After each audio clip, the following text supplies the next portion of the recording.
pergi ke pasar membeli ikan. Tak lupa pula membeli terasi. Puji syukur kita ucapkan bisa berjumpa di hari ini. Yang jawab salam ana dengan semangat, ana doakan semoga rezekinya berkah melimpah, mengalir dari segala arah sampai tumpah ruah. Bisa pergi haji ke Mekah dan Madinah, dan bisa juga membeli sawit dan sawah. Amin, Allahumma amin. Assalamualaikum warahmatullahi wabarakatuh. Alhamdulillahilladzi bi ni'matihi tatimmus shalihat wa bi fadlihi tatanazzalul khairati wal barakat wa bi taufiqihi tatahaqqaqul maqasidu wal ghayat.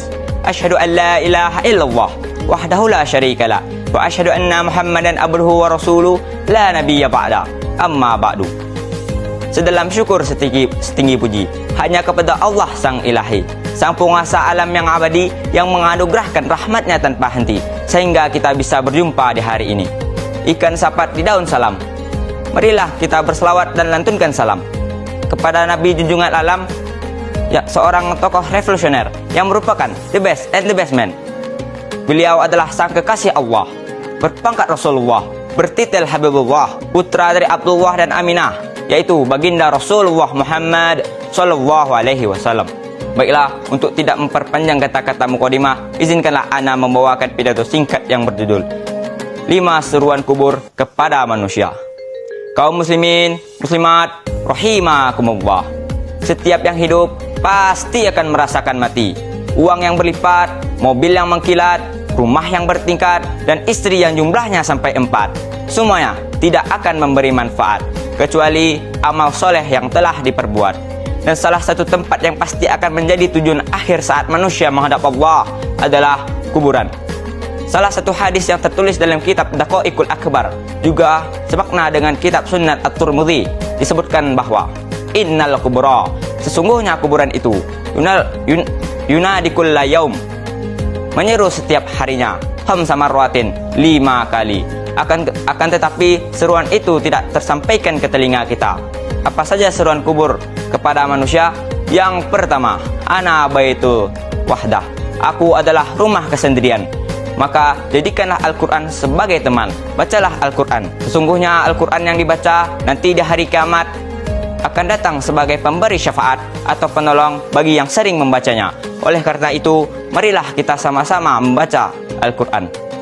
Yang kedua, ana baitu zulmah, aku adalah rumah kegelapan. Maka terangilah aku dengan solat malam.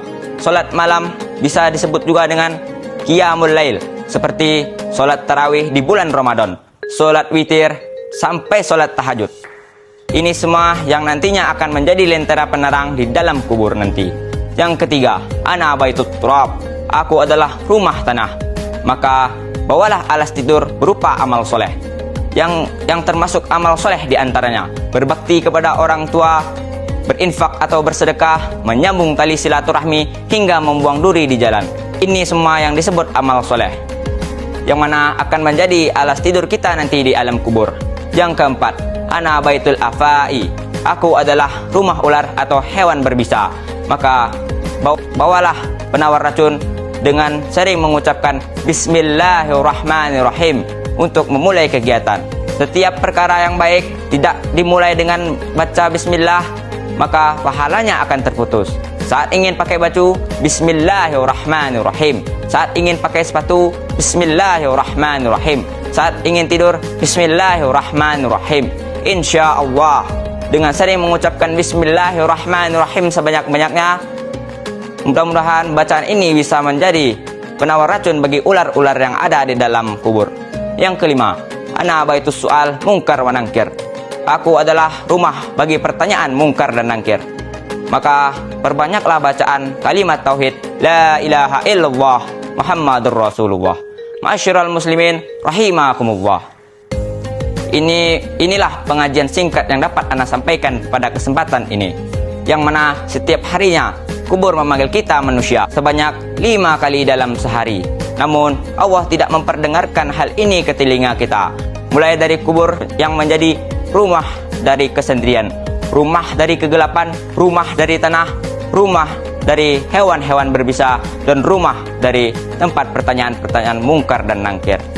Maka dari itu, marilah kita mempersiapkan diri dengan sering membaca Al-Quran, melaksanakan sholat malam, memperbanyak amal soleh, sering mengucapkan bismillah, dan melatih lisan kita untuk mengucapkan La ilaha illallah Muhammadur Rasulullah, sehingga kelak kita meninggalkan dunia ini dengan keadaan husnul khatimah dan kuburan kita menjadi taman-taman di antara taman surga. Amin, amin, ya rabbal alamin. Mungkin sekian ini saja yang dapat Ana sampaikan. Kurang dan lebih mohon dimaafkan. Good night, selamat malam. Good morning, selamat pagi. Saya sudahi dengan salam. Semoga kelak kita bisa berjumpa lagi. Billahi taufik wal hidayah, waridho wal inayah. Wassalamualaikum warahmatullahi wabarakatuh.